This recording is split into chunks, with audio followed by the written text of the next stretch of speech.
Okay, the final game of our trilogy. We are talking about Viscounts of the West Kingdom. So here we have the main board all set up. We have the Tome Saga board and we have a couple of player boards. So just to quickly go over Tome Saga, I've acted as if we've played a couple of games and a couple of the crests have been taken. There's this one remaining one. A couple of the tomes here have been taken because people have had sets of 3. And then we've got the 3 objectives and the 3 hidden tomes there. What you can notice that's different with these objectives is that they do not have a reward for the next game underneath because this is the final game. Now, with Viscounts of the West Kingdom, I have left a little bit of the setup. I've done it, but I just wanted to bring it up in case, whilst looking at this, you wondered why on earth certain things have already happened.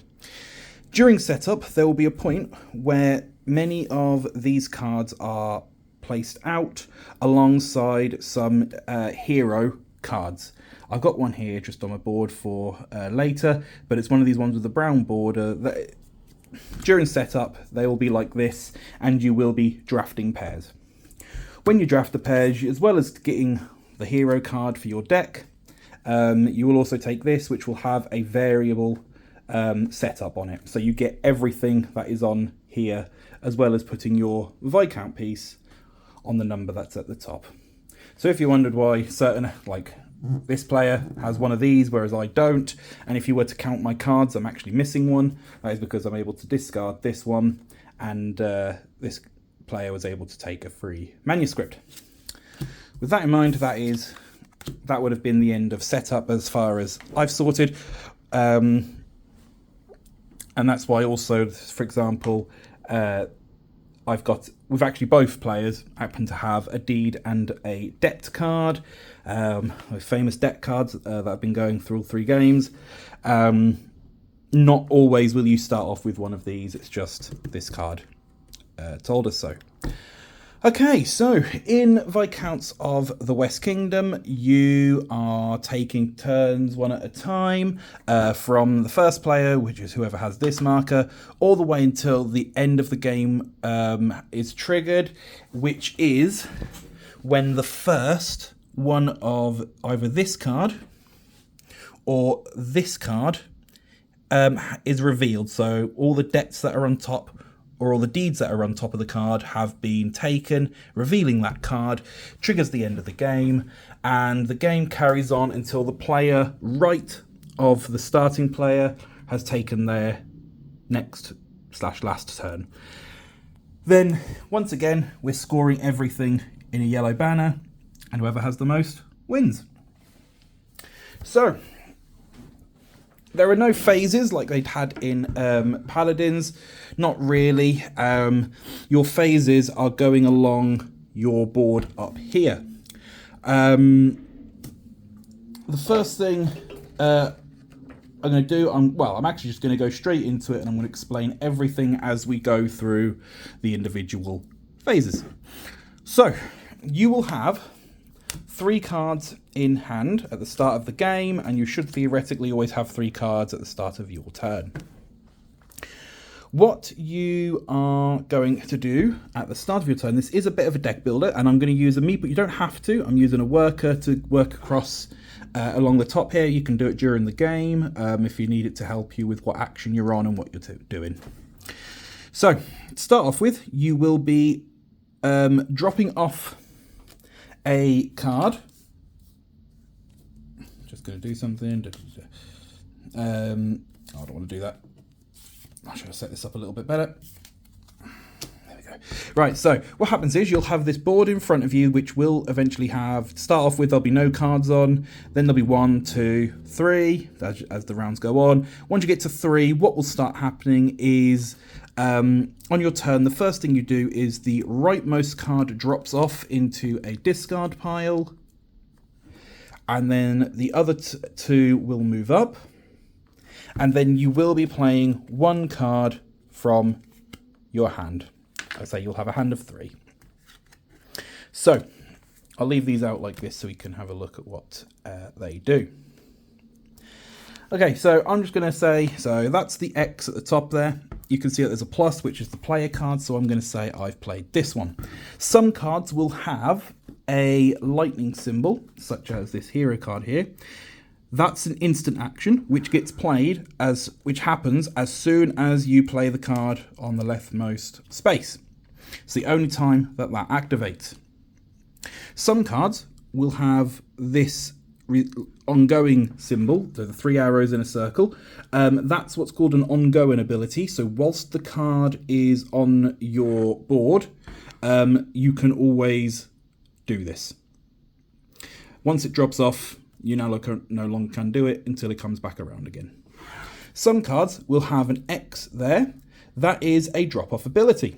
So in this case, once this lender gets to the end and then on the next turn drops off, that's when this activates. So that's what the 3 different symbols mean.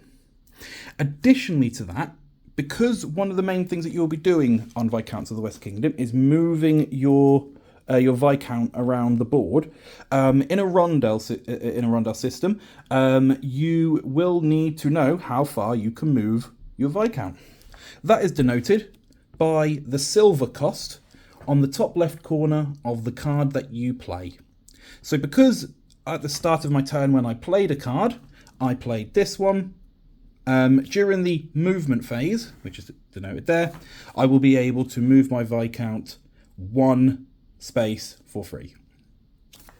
So that's playing a card, and there is this scary looking thing here in the big red with an exclamation mark and a skull. Essentially, some characters, in fact I've got one in my hand, will have a symbol that is a skull there. That means this character is a criminal.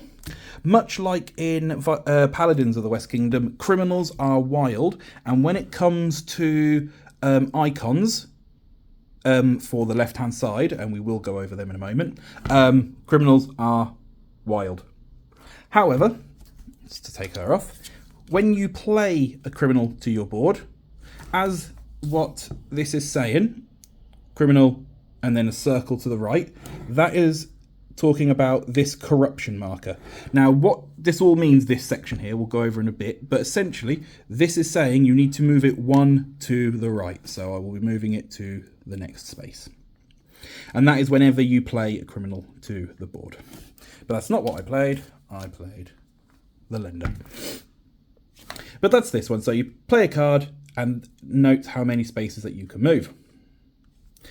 Then, moving across, onto said movement section, you then move your Viscount. So if we go over to this board, you can see my Viscount here.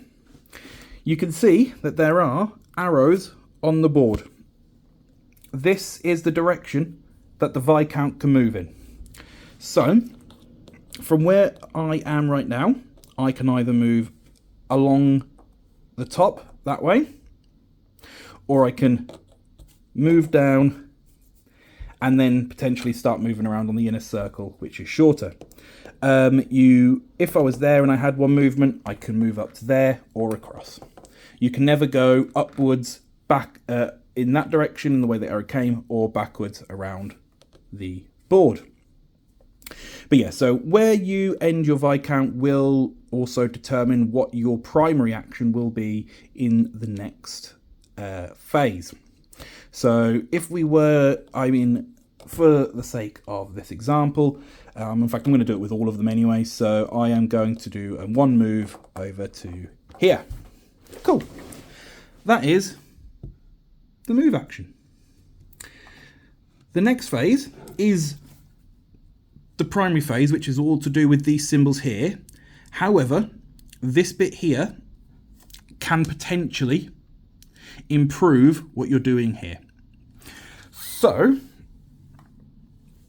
if we go back over to this board, as you can see around the board, there are 5 stacks of face-up cards. During this phase, once you've made a decision on what action you are doing, be it trade, build, castle, or scribe, you will be using an icon. In fact, I will go, so you've got your trade, which is the bag, build, which is the hammer, storm a castle, I don't know, which is the that symbol, and then manuscript, which is scribe a manuscript, which is the cross. You do have to decide which one you're going to do now. So let's say, for example, I was going to trade. What you can do is on the board segment that you're on, you have these cards. If on the side here you see a symbol that matches the action that you are doing, so in this case we do. In fact, let me flip that around so you can see it better. Face up, right. So this one does have both of these two symbols, but we are only concerning ourselves with that.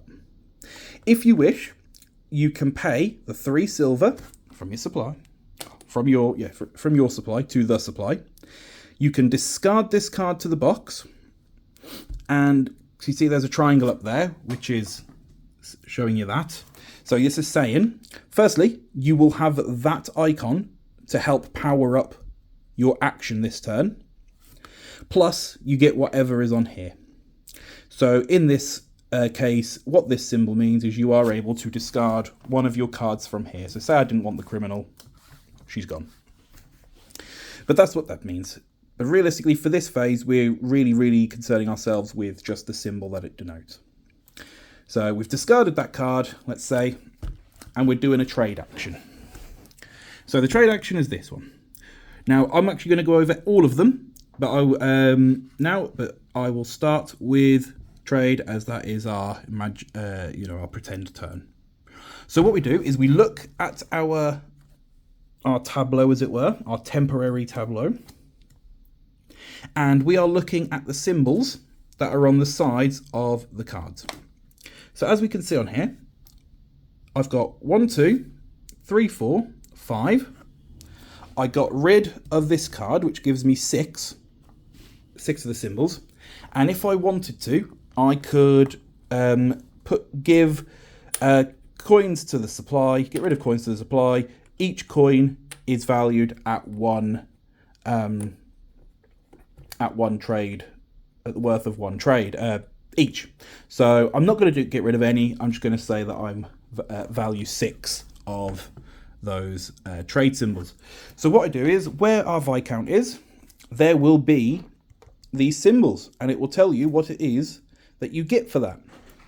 So in this case, for 2 trade symbols, I will be able to take 1 gold from the supply per 2 symbols. So because I had 6,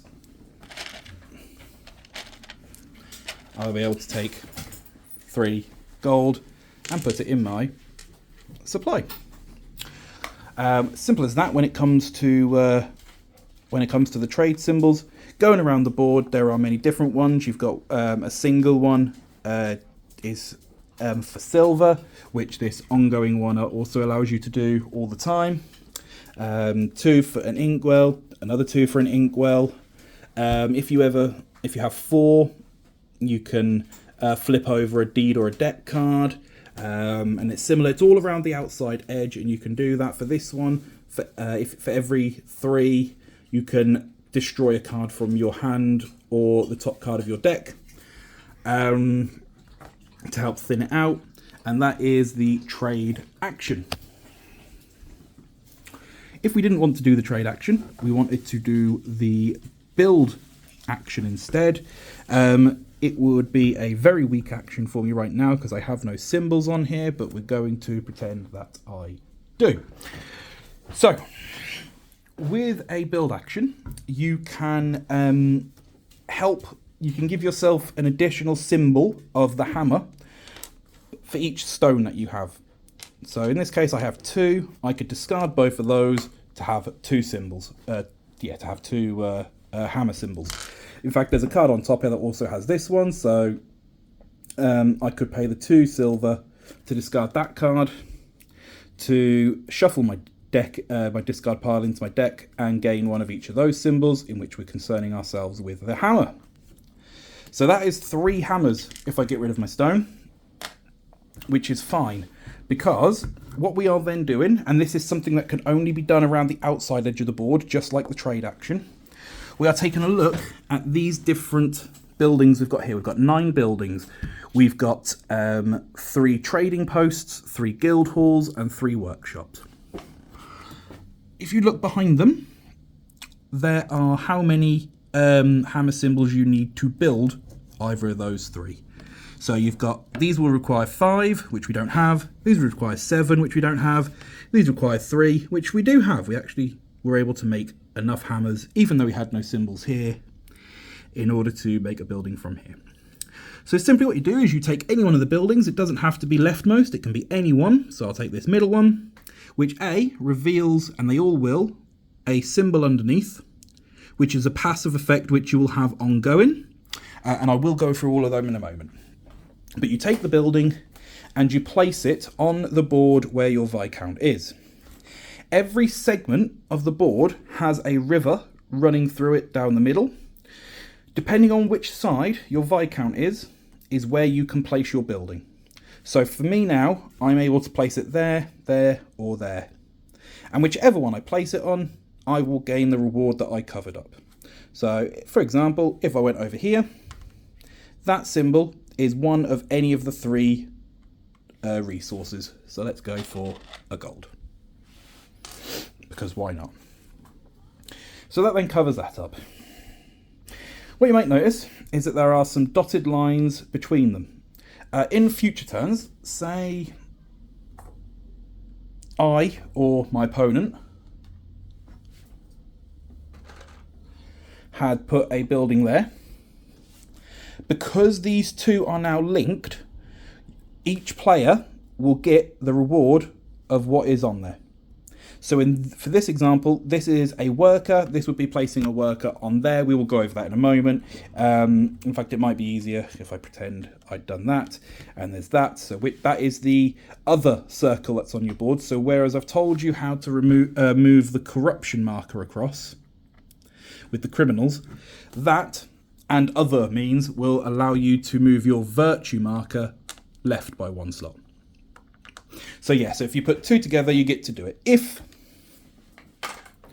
it was yourself and you link 2 together, you still only complete this action once. So that is building. At the end of the game, there are scores on what you get depending on how many buildings you've built. So for this one, if I'd built just that one and that was the whole building, I'd built the whole game, I'd get 2 points. If I built 2, I'd get 5, then 9, 6, 13, 21, because it's harder to build the guild halls, and 4, 9, 15 for the trading post. Now, when you build them, as you saw with that one, or I mentioned with this one, there is a passive effect underneath. They all have something under them to help improve your game. What I will do is I will cover what they all mean once I have gone across and we've done a whole round together. So that's building. With this action, in fact, give me just a moment because I am going to find out what that's called. Oh, it's just called placing workers. Lovely. Oh, and that icon is the noble icon. Okay, so say we are doing this one and we are taking the noble icon. We are concerning ourselves with that symbol. So whereas with trade, you can sub it with silver. Building, you can sub it with stone. With the placing workers action, you can sub it with gold, in which I had managed to gain 4. So let's have a look at where my Viscount is. So in order to be able to take this, where I started here, instead of going around the outside edge of the board, you will have to go to the inside of the board because it's all to do with this. And what you are doing, it's all to do with your workers. So on the top left of your board, you will see a little graph that tells you, depending on how many of the noble symbols you have, how many workers you are allowed to put out. So because I had 4 gold, in fact, I'm going to pretend we're going to have a little bit of a, whoa, what happened? And my criminal is now on the board. So because I had 4 gold and my criminal, which is a wild symbol, I can say I've got 5. So if I look here, if I had 5 noble symbols, that's 3 workers. So what I do is I will take 3 of my workers and I will place them on the castle on the segment that my Viscount is in. As simple as that. Then there's the admin side of placing workers. So once you have placed them, you then have to see if you have 3 or more on a segment on a tier. In this case I do, because I've just placed the 3. So what you do with them is you would take one of your workers and you would move it up a tier, in which you would then instantly get the action around the edge of that tier. So in this case it is get any, that symbol means get any townsfolk for free, or I can destroy a card from the top of my deck or from within my hand. So I could be able to do that. With the other 2 workers, you have to move them, move one anti-clockwise and one clockwise around the board. So this would how this would look. This can chain and this can combo. I'm going to create an example now to explain other bits. Bear with.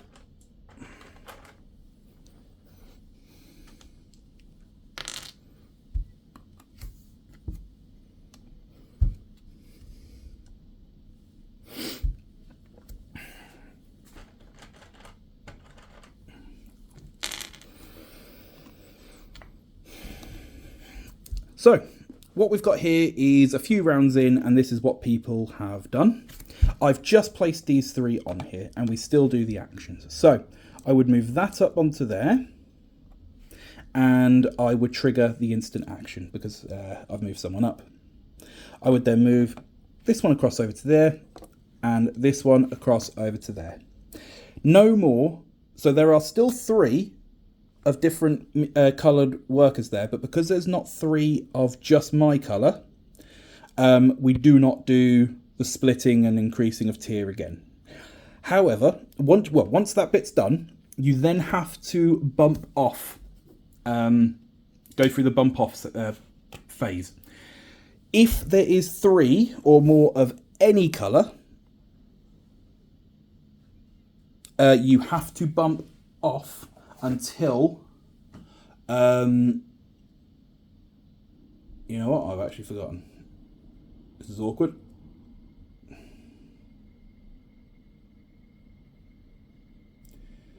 Keep yourselves entertained.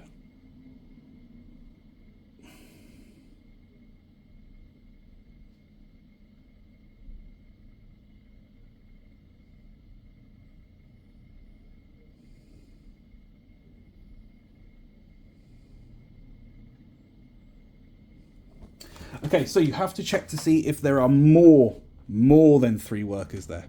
So if this had been what had happened, so once I'd put this up, this had happened, there would be 4 on there. So the current player would have to bump off until there was just 3 remaining. So I would look at this and I would choose who to bump off. It can be your own, and there is a reason for that. For example though, but just for this example, I'm going to bump off the red.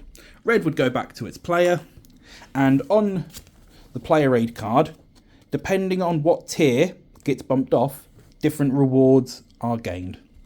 So if it was from the first tier, it wasn't, but if it was, that was bumped off, the player would receive 2 coins. If it was the second tier, which it was with the red one, they would be able to move their virtue marker across to the left by 1 and take a resource of their choice. This is why you might want to do your own, because maybe taking that resource and bumping your marker to the left is what you want to do. So if I just take these bits off, we'll talk a little bit more about this area. I'll do another example. Now, if this is what had happened after I'd moved everyone up, in fact, let's say I'd focused on this a lot and no one else had.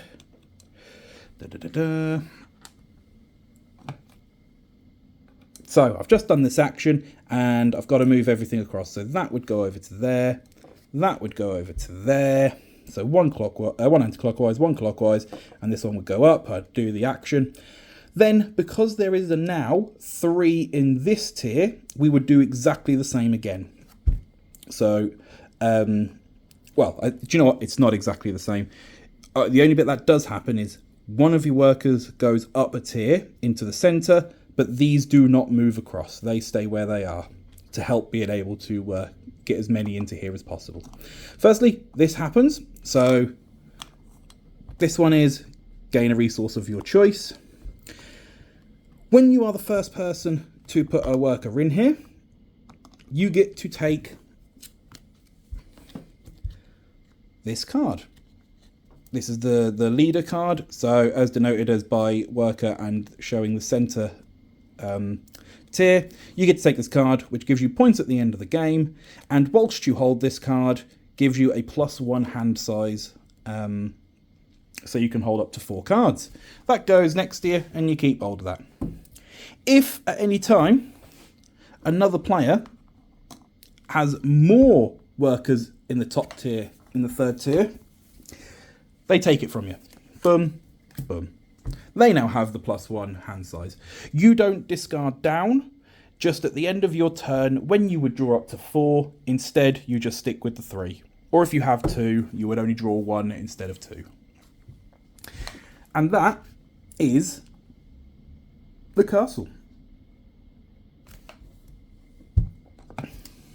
Now,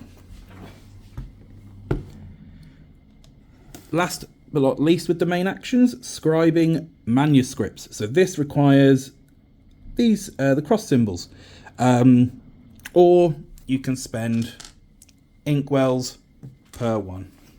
So we're going to pretend I had these 2 and my Viscount was here, and oh look, this card has a symbol. So we're going to pay, we're going to discard that card, and now we've got 1 symbol from there, 2 inkwells, which gives us a total of 3. Once again, it has to be on the inner circle. When you are on the inner circle, you are looking at these manuscripts here, and you are looking specifically at the top one. So, as you can see, this top one, the starter ones all require 3, and then they get more expensive, they go down, but it is quite random, so it could be up and down. What you're doing is making sure you've got that. If you do, you take it and you put it in your in front of you in your player area. If there's an instant action, you take it. So this would be take a townsfolk card for free. But aside from that, you are just keeping hold of it, because at the end of the game, they sets of these will score you points. And what I mean by sets is you will see that, say, there is grey, black, yellow, and blue. If you look up in your player aid, so for every single, 1 point, 4 points, 9 points, and if you've got a set for each set of all 4 colours, 16 points. However, you might want to go for the same colours, because these cards will be out on the board. Say at any point you get 3 blue manuscripts. If you are the first person, you take this card, put it in front of you. This will score you 3 points at the end of the game. But ongoing, you will constantly have 2 trade symbols to use whenever you take a trade action. And there is 1 for each of them. 1 hammer, 1 noble, 1 cross. These are for whoever takes them first. They, unlike the leader card, these never get removed from your player area. And that is the manuscript action. So you'll be choosing one of these to do. Once you've done that, you then go on to the next bit, which is hire a townsfolk. In the area that your Viscount is in, if you wish, you can pay the silver cost, do the action in the top right, because it's got a triangle for the play and the buy, so you always do this action. And then you take this card and you place it in your discard pile to be used when it's shuffled and comes out, much like any good deck builder. And that's all that you do for that bit. So yeah, you can take a card. Then you resolve a collision, potentially. So during this phase, and this phase only, because if you notice that we've been talking about moving these across, if at any point during your turn or an opponent's turn these ever meet, that is causing a collision, and that gets sorted during this phase. So if this ever happens, you go through four steps. The first thing that you do is, well, it's all to do with the construction up here. So actually I'm going to go over that in a moment when we go through all of them. So I'm going to say there's 3. So if you have any townsfolk cards that activate during a collision, then you would activate them first. Then the player whose turn it is will gain whatever is above where their collision is. So in this player's case, it would be 1 deck card and 2 coins. And then all other players will get what's underneath. So what this is saying is if all other players do not have a criminal in their tableau, they get to move their white disc to the left. If at any point they have collided like this, and it says to do a movement like this, they will move together. Both the white and the black disc moves together once they've collided. So if that happens, they move across. If they had a criminal, they don't. So once both of these 2 actions have happened, these separate and reset back to their original positions on the far left and right. And that is how a collision is dealt with. Once you've dealt with the collision, it is the drawing up to your hand size limit. So at the start of this one, when I played that card, I had these 2 in hand, so therefore draw up to 3. That's the end of your turn. Moving on to the next, and around you go until the end of the game. So things to mention, I'm going to talk about the upgrade there. One thing I did mean to mention about the Viscounts, during the movement, if ever a player moves their Viscount into the same space as someone else, that's fine, that's allowed. But the player whose space you moved into gets to rearrange the cards on their tableau for free. So as you can see with the way that these are have been in, I'm going to go back to what I was earlier. So like this, I currently have a passive ongoing effect about to drop off. I've got a instant action in the middle, and I've got a drop-off action right at the start. It may be beneficial for me, because I can do a rearrange to move the drop-off effect to the end and the passive effect at the start, so that that carries on for longer and this action happens sooner. So that is something you can do. There are other ways you can get it as well on certain cards, but that is what happens if a Viscount goes into another Viscount space. So these upgrades, what do they mean? So I'm just going to quickly blast through them.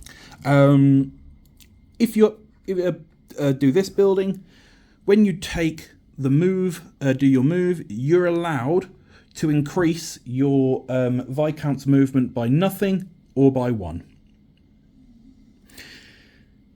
If you upgrade this one, when you discard a card for its symbols, no matter what the cost on the card is, it's always going to cost you 1. That's it. It's always 1. These next 4, simply, you will consistently have those symbols permanently. So 2 trade symbols, 1 hammer, 1 noble, 1 cross. Here, when you buy, you are given the optional ability to discard a card from your hand to help you cycle through. You can do that whether you buy a card or not, and you also don't have to do that if you don't want to discard a card. It's optional. With this one, this happens during the collision. If during a collision, this is technically the first step you would do during a collision. If you have this available, if you don't have any criminals on your board, you are allowed to move one slot to the left. So where earlier I showed this one where I got just a deck card, if I had that available to me, I could have moved that across and actually got the 2 coins, 1 debt and 1 deed, and other players would have rearranged instead of getting a free movement. And this one is very simply, you have +1 hand size.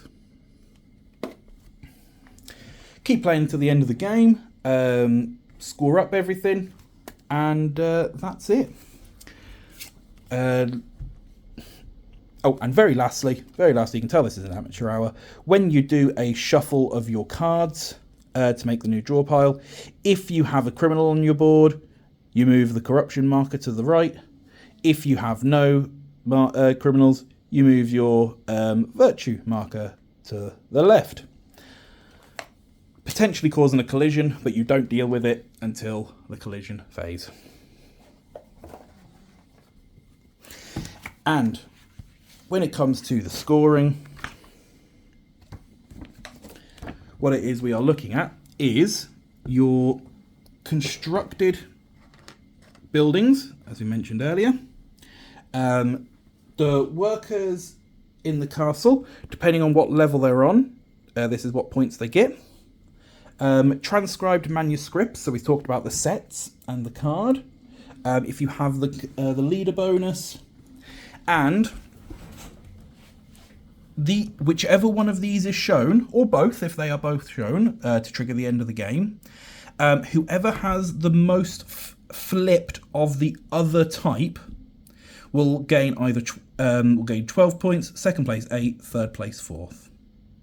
So if this one was revealed, it would be whoever had the most flipped deck cards, and if this one was revealed, whoever had the most flipped deed cards. Whoever has the most wins. That is the base game of Viscounts of the West Kingdom. Enjoy.